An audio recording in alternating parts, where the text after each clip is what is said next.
tomorrow, but in heaven never a care.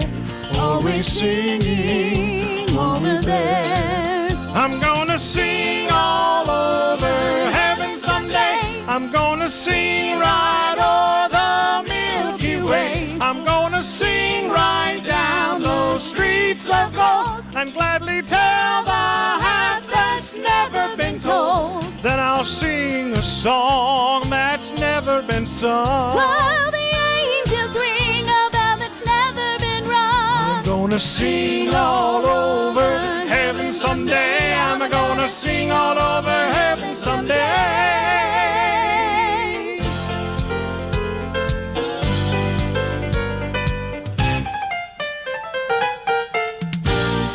Now we know that death is certain, but it will not spell defeat. For our crying will turn to singing when our Lord we finally meet. I'm gonna sing all over heaven someday. I'm gonna sing right o'er the Milky Way. I'm gonna sing right down those streets of gold, and gladly tell the half that's never been told. Then I'll sing a song that's never been sung. While the angels ring a bell that's never been rung. I'm gonna sing all over heaven someday. I'm gonna sing all over heaven someday. I'm gonna sing, sing, sing all over heaven someday.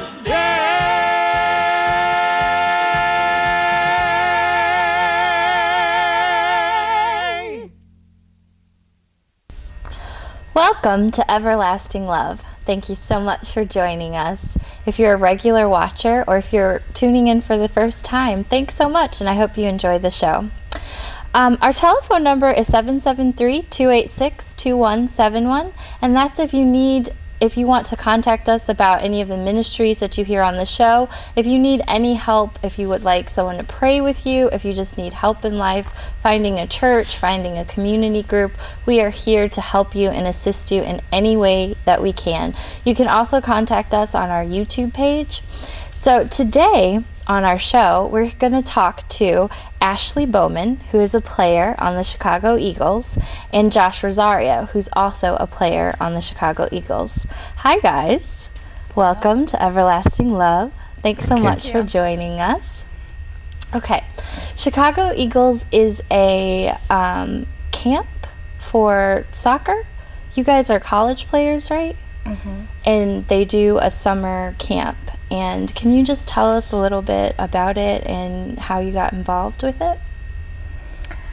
Yeah, I am a senior at Trinity International, and I've done Eagles the past 2 summers, and I first heard about it from my head coach, who he was a coach for 1 summer, and then I just heard it from past teammates who played above me, just told me about their experience on the summer academy and how they just grew in their walk, and how they were just able to relate to the kids. And so I just prayed about it, and I felt God was calling me to do it for a summer, and I tried it out and loved it and definitely grew from it. Right.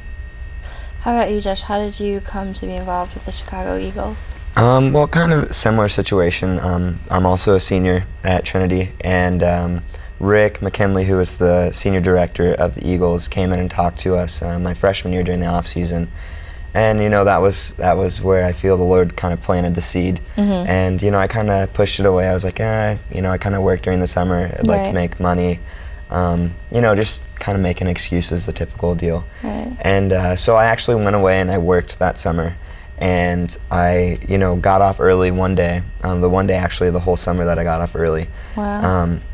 Ran a few errands, and then I had a soccer game later that night. And as I was driving home, I was, in the middle of nowhere. Indiana is full of cornfields, so, I'm driving, and I see this car on the side of the road. Right. And, if I'm honest, I passed it, and I was just like, what are you gonna do? Do I help this guy? So I just kept going, and about a mile later, I just felt like the Lord telling me, he was like, turn around. And the person had the same kind of car that I did, so my justification for it was, well, I'll help a fellow out, you know. And so I turned around and I pull up behind him, and I realized that he's got a flat tire. Okay. And I get out, and, you know, I was like, well, you know, what happened? He's like, well, I have a flat tire, and I don't know how to change it. And he's on the phone, and he's like, yeah, Dad. He's like, some guy just pulled over, and he's going to help me out. And noticed the plates were from Illinois. Right. And so I was like, you know, where are you from? And he's like, well, Wheaton.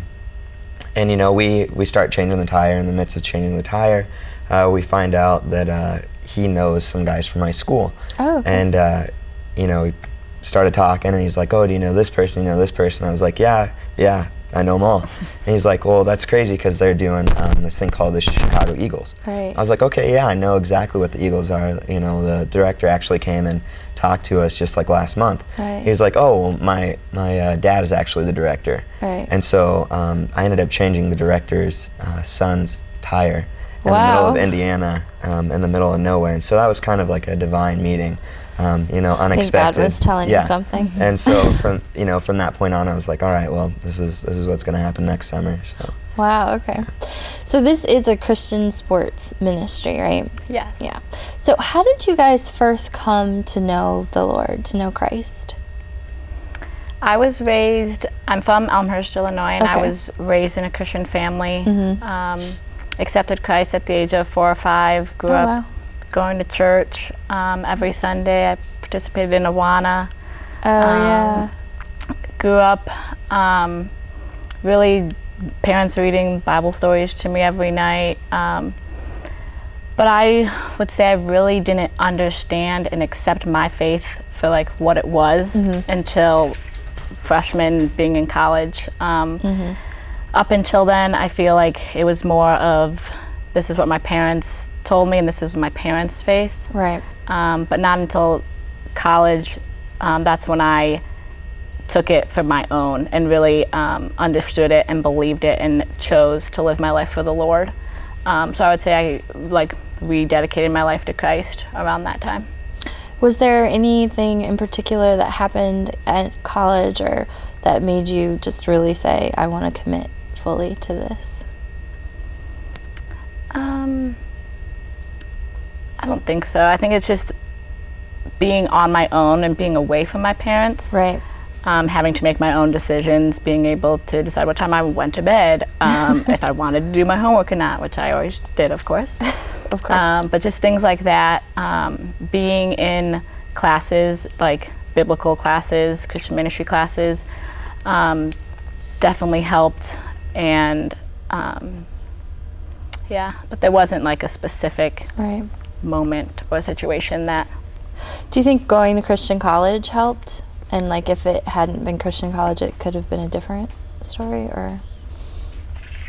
Well, I asked that to say that a lot of kids grow up in the faith and then they go to college and they kind of lose it or decide that they don't believe it because they're around a lot of secular people, a lot of people that challenge them, sometimes in ways they haven't been challenged because they grew up in a kind of a Christian bubble. So do you think it helped going to a Christian university? I definitely think it helped, yeah. On my soccer team at Trinity, I have the most awesome coach, totally man of God. Right. And that's definitely like a priority, and so I'm surrounded by solid Christians on my soccer team and just friends outside of soccer, which is an awesome blessing to have, which I would not have if I was at a secular college. Right. So that's definitely a blessing, yes. Yeah, I would agree. So Josh, what is your story? How did you come to know the Lord? Well, growing up, throughout grade school, high school, I can say that I didn't really know the Lord. Going, throughout high school, I just thought that I was going to go to a state school in Indiana. So you're from Indiana? Yeah. Okay. Where at? I'm just north of Indianapolis in Peru. Okay. Indiana. And so, growing up there, I had switched schools in 7th grade, so just kind of like an awkward time to switch schools. I kind of had my friends at, the first school and then to switch out. Right. It was kind of like a blessing in disguise because the new friends that I had made at my new school, were actually all believers, believe it or wow. not. But they were never really the type to like push it on me. Right. But they were always that positive influence in my life. So, I gotta give credit to them because they really, helped me grow Right. throughout without me even realizing it. And so, come senior year, I ended up getting recruited to play soccer, which was actually unexpected because I had no intentions of playing. Oh, wow. So, going to a Christian school to be, to look at, to, possibly spend the next 4 years at, was what you would think, maybe awkward. Yeah. But because of the friends that I had in high school, it was something that I was, somewhat used to, Right. and kind of recognized, what it was. And so, my freshman year, just being, on campus and such, I noticed that people were a lot different. Right. It was more than just being happy or, just being, fun, but they had this other thing, and, looking back on it now, I can, know that it was joy. Their hearts were filled with joy. Right. And I wanted that, at first. And so I had accepted the Lord my freshman year of college at Trinity, but didn't really grasp it or really fully understand it until my sophomore year. And that was kind of, when I decided to do the Eagles, and so kind of just rose up from there. So your sophomore year, before you did the Eagles, you made that commitment, or during the trip? Oh, okay. Yeah. All right. So was it at chapel? Was it with others, or? It was actually my roommates were very, very solid Christians as well. Same thing as Ashley here. Our team, our guys, our women's team are just full of believers that are just Right. out of this world for God. It's awesome because there's no way, really not to grow. Right. And so just seeing that and having that community and environment at school just is always just constantly building. And so it was, I guess, my sophomore year, it was after chapel. I talked to one of my friends about being more serious about it. Right. He had known that I had accepted him, accepted Jesus into my life, but I kind of was ready to take it to the next step and Right. actually being serious about it. So, Right. yeah. That's amazing. So when did soccer enter you guys' life? Because you guys are college athletes. You play soccer on college teams. You said that's how you got there through a scholarship. So how did you guys come to love the sport of soccer? When I was younger, I tried all different kinds of sports. I had a few seasons playing softball, basketball, used to be a swimmer, but also at a very early age I started soccer.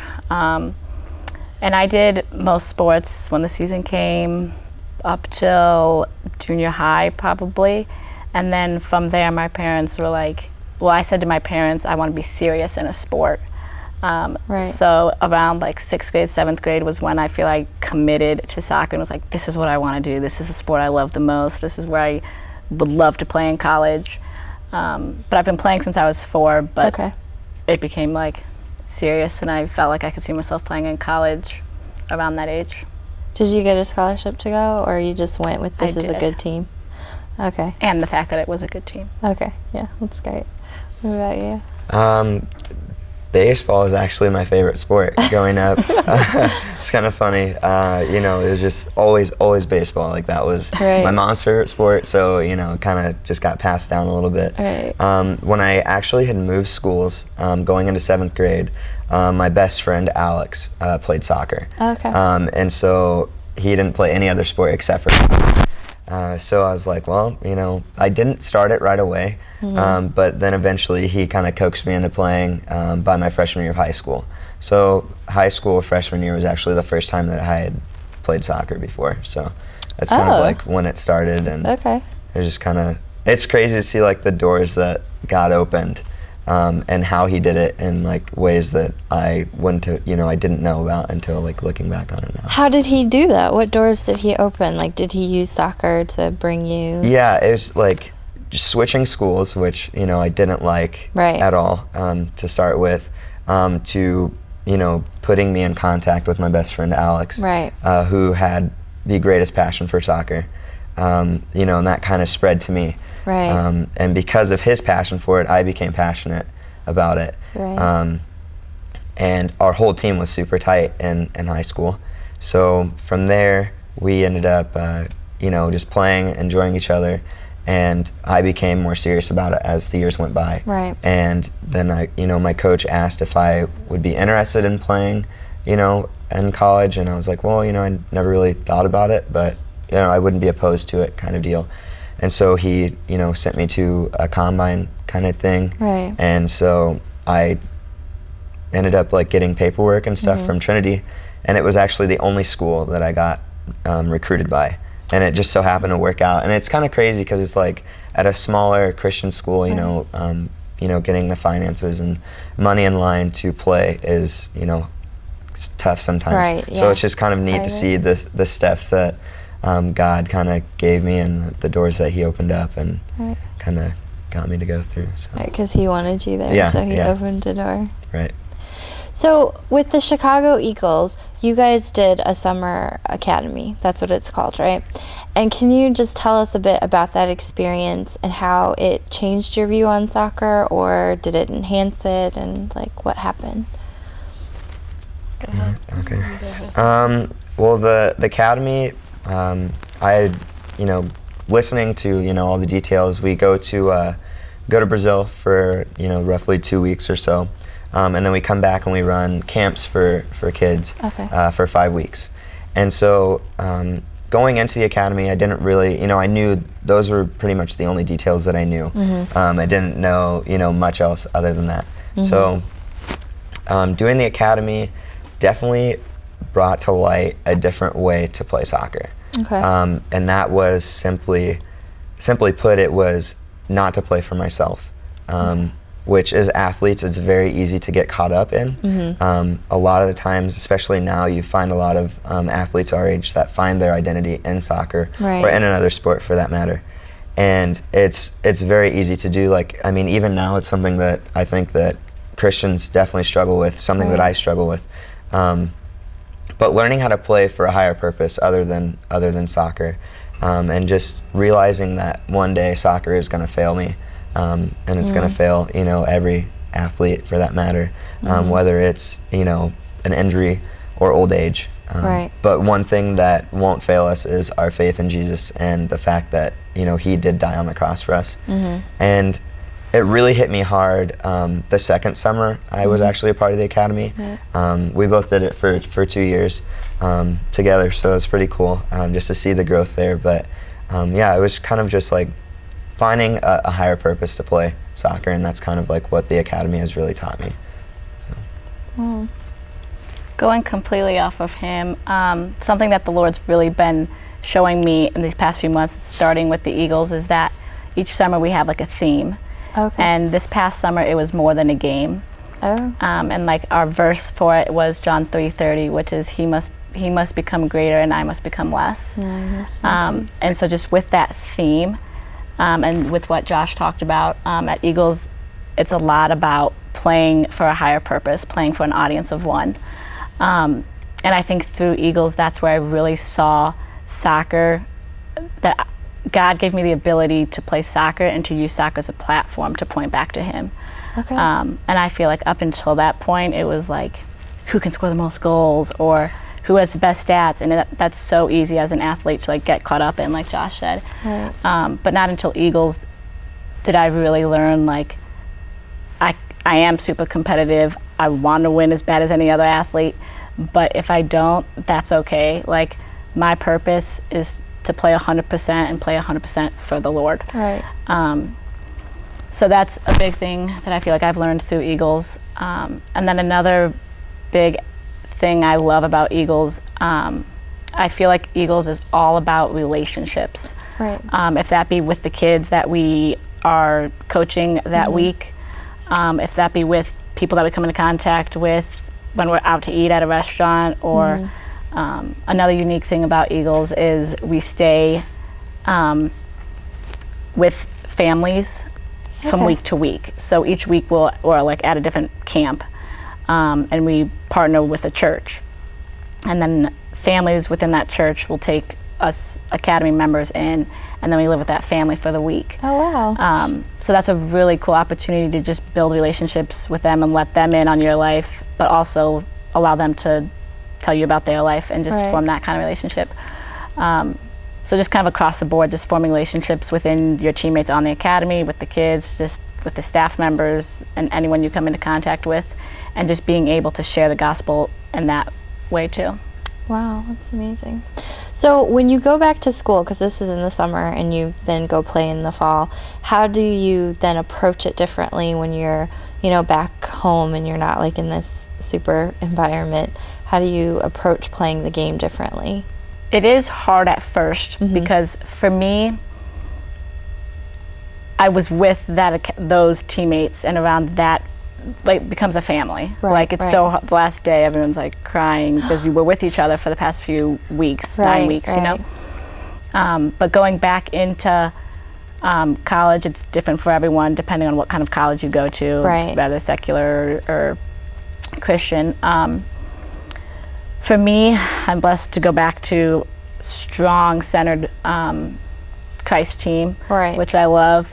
And so I just go back and try to take what I've learned from Eagles and apply it to where I am now in the setting that I am in. And I usually just do that by sharing what I've learned through my actions and through my words, and just talking about what God's done in my life and how I've changed, and kind of like my vision and my heart for other people and how I want to see my teammates change. And Do you feel like your teammates the first time you came back kind of caught the bug a little? Because sometimes they say you catch it, it's not.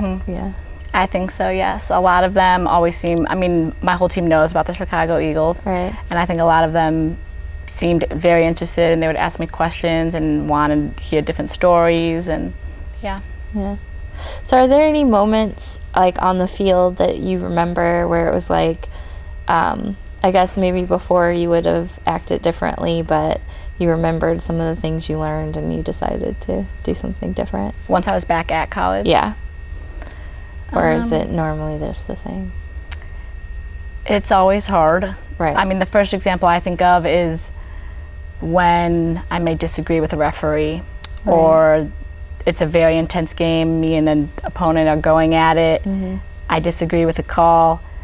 My first reaction is wanting to react in a negative way. But then I remember everything that I've learned, such as, okay, I may disagree, but how am I going to handle myself? Like in the bigger picture of after this game, what kind of an example can I be to the opponents? And so then I think, like, how can I show love in this situation, and how can I respond in a godly way before just acting how I would like to. Well, that's amazing. What about yourself, Josh? How did it change when you went back to school? Well, it was definitely hard, just because spending all that time, with Rick and Leo, our coaches, investing in us, building us up to grow to be better Christian athletes. Instead of just being an athlete that's a Christian, that's kind of something that we emphasize, is that we are Christians first. So, like she said, that initial reaction is something that comes up, but when we train, in the summer, we do our sports ministry, and we call it SMT, it's sports ministry training. We actually sit in small groups and we discuss, and it's kind of like situational. They're like, okay, well, this happens here. This player fouls you, the referee doesn't call it, how do you react?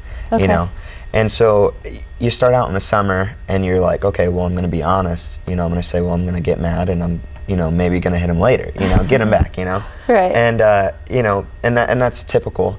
But as you go throughout the academy, like, honestly, like, your heart just changes. Because you realize that there is so much more to soccer than just soccer itself.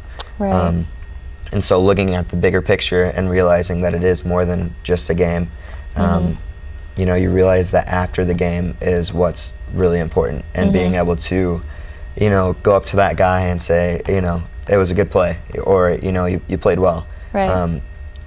As collegiate athletes, to have a guy, beat you you know, on the sideline, and then you go up to him, you know, even during the game and say that was a nice move. Right. You know, you just see their face and they're just like, you know, they don't know, you know, what to expect or, you know, what to say back to that. Right. And so it just kind of changes the whole dynamic of the game when you're playing, just because it's like he is there with you, the Lord is there with you playing, and kind of putting that on your heart. And so it just, I would say that's the biggest thing that changed for me, is just like the way I acted towards my opponents for the most part.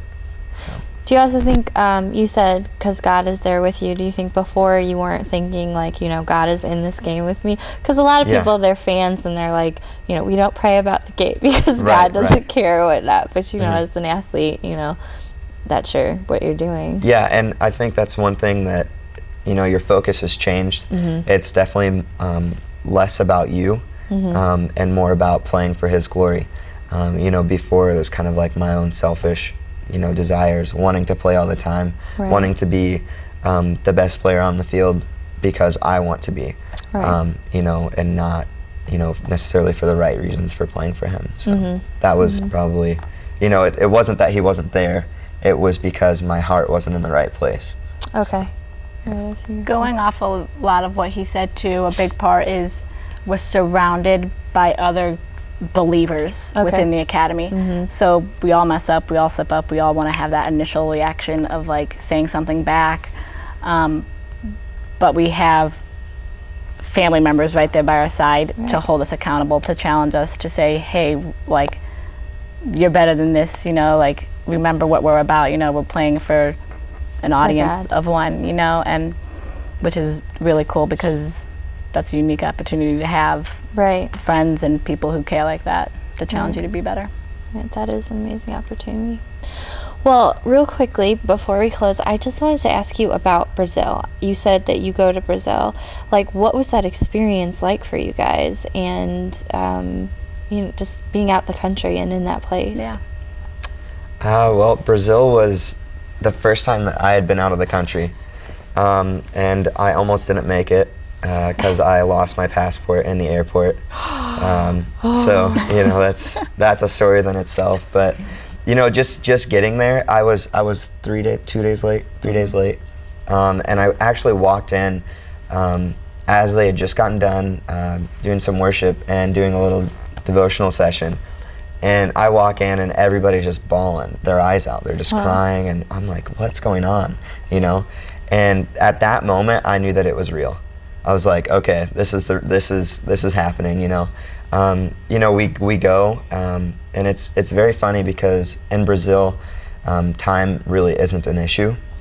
So, you know, a lot of the things that we would schedule, such as matches or times that we were going to go to a school, didn't necessarily work out in the time that, you know, was scheduled. You know, we would schedule a match and we would say 5 o'clock, but the team wouldn't show up until 6:30. You know, that kind of happened on multiple occasions. So we would play while we were there against different teams, again trying to show why we played, and that was, you know, to play for Him, that one audience of one. And during the day we would go to different schools, which is actually pretty neat because that's something that we can't do, you know, here in the States. So we would actually go, and, you know, most of us couldn't speak Portuguese, but we have our translators, but just they had futsal courts in the schools. Each school had a futsal court, which is pretty cool. And we would go and we would play futsal with the kids. And in playing, we would do... that's football in Portuguese. It's like indoor soccer. And so we would just play with them and just hang out with the kids, and then we would bring them all together and then tell them what we were about and do a little demonstration and stuff like that. So it's just kind of like a time. It's like, it's funny because our target is these kids, but His target is us. So it's kind of neat because while we're there in Brazil, we're sharing all these memories together as, you know, a team. And we're growing closer together and, you know, closer to Him. So it's kind of like... Well, Ashley, before you start, we just have a few minutes left, so I'm going to ask you a different question. I just wanted to ask you, how would you recommend this to someone out there listening, and what would you tell them to get them to come to this Chicago Eagle Summer Academy? It's definitely life-changing. Just how you go about looking at soccer in your walk, how to use soccer to glorify God. Right. I have friendships from 2 summers ago and last summer that I think I will have for the rest of my life. So just the people that you meet, the friendships that you make, the way that you grow in your walk is incredible. The accountability that you have. Right. Rick and Leo and all the other leaders that we have are so genuine. I've never met people who just really care about you as a person and are just there to help you and encourage you through everything. It's a lot of fun. You're playing the sport that you love every day, whether that be in practice with the kids or in a game. Right. There's just everything about it. Yeah, there's just so much that I could say. But well, I want to thank you both so much for joining us today, Josh and Ashley. And would you, Ashley, close us out in a prayer for the organization and your prayers? And thank you. You're welcome. God, we just come before you now, Lord, and just thank you for this opportunity to just come and share our heart for soccer ministry, God, and just how you've been able to use Josh and I to just reach out to those around us, God, and just those even in Brazil, God, to point back to you. I just pray just for Eagles as an organization, God, just that you continue to work in and through Chicago Eagles reaching your people, God, that you love, Lord. And I just pray just for those who happen to hear this, God, just that you put your hand on their life, Lord, and that you just continue guiding them and just protecting them, God. And we just thank you for the night and just always loving us and being so faithful. In your name, amen. Amen. Well, sports ministry is like the gospel in action. You're able to speak the gospel, but you're also able to be an example on the field and doing something that you love. Soccer is the #1 sport in the world. You can go anywhere. All you need is a ball. It's the perfect tool, in my mind, to share the gospel. So many people in so many different cultures play sports, and soccer is probably the biggest because it's all around the world. I think my favorite thing is actually playing matches against other teams and then afterwards getting to share with them. Being able to show the love of God while you're playing, and more so afterwards when you're able to talk with people one-on-one or even to a crowd, explaining why you're doing what you're doing. Have those intentions of, okay, I'm going to use this not for myself but to benefit others.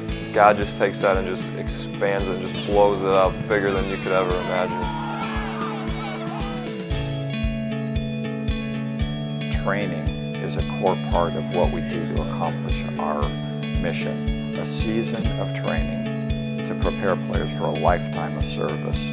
We try to do what we call sports ministry training, where we're training our men to take their faith and put it on the field. That's through transformation. Going through the material, the sports ministry training material, of just kind of a theology of sports ministry and learning more deeper about how God wants us to be in the context of sport. That's the standard message you're going to have, right? We all enjoy the game. I love to coach, I love to play. All these guys are driven, they're competitive, but investing in these guys on the spiritual side, that's what I get excited about, and that I get to do it within the environment of soccer. It's a phenomenal place to grow. From the staff around you, to the opportunities you get, to the leadership you can provide for the team, the perfect place to be as an athlete. I love being a part of, I guess, just a Christian organization that is so fired up about God and using soccer as their ministry. There are a lot of guys that are really serious about growing spiritually, and I've been mentored by several so far already. I was challenged to not only improve myself on the field, I was able to grow in certain things off of the field as well. I don't think I'd be the person I am today without the organization altogether. Being at camp with kids, I felt more alive than I've ever felt. As we try to teach kids how to play soccer to get better, we also share Christ with them, which is our main purpose here. This Camp of 200 is being led by 2 of our student leaders, and they're doing an excellent job giving them a practical experience in leadership. Over in Japan, we do clinics for kids as well as playing different university teams. And even though there's a language barrier, playing soccer always helps break it down. And I mean, especially when we go to Brazil, it's Portuguese as the language and then soccer. And immediately the kids just respond to us because we play soccer, we invest in their lives, and now they're open to hear about the gospel. You go across the country and you pick up a ball, and within 10 minutes you have 50 to 100 kids surrounding you. And so just knowing that it can easily build relationships. And how one sport, how one soccer ball and a smile can unite two teams who can't even communicate because we don't even understand each other. It's hard to describe, and being a part of it has been such a blessing. I was really feeling that we were supposed to live alongside people, to move into neighborhoods, to move into cities that need Christ's light, and just let Christ's Spirit flow through us there. Sports ministry, being a sports minister, brought us into the neighborhood. We were using soccer to build relationships with the kids through soccer practice and playing soccer out on the field. My heart is to see this whole community transformed by God's love. And so it started with us rolling out a soccer ball 2 years ago and bringing a couple snacks. And so we'd play soccer for an hour, hour and a half. We are to have deep relationships with the families here and serve in whatever place that you can. They're equipped to go take what they've learned and duplicate it, replicate it in another culture, back at their college team, wherever they go to coach. But we hope that by the time they spent the summer with us, they're empowered to go out and change the world and make life changers. And so we just want to be intentional through a motivating platform that draws youth, it's a magnet to youth, to provide that platform to be able to share that message of hope with the youth of the world.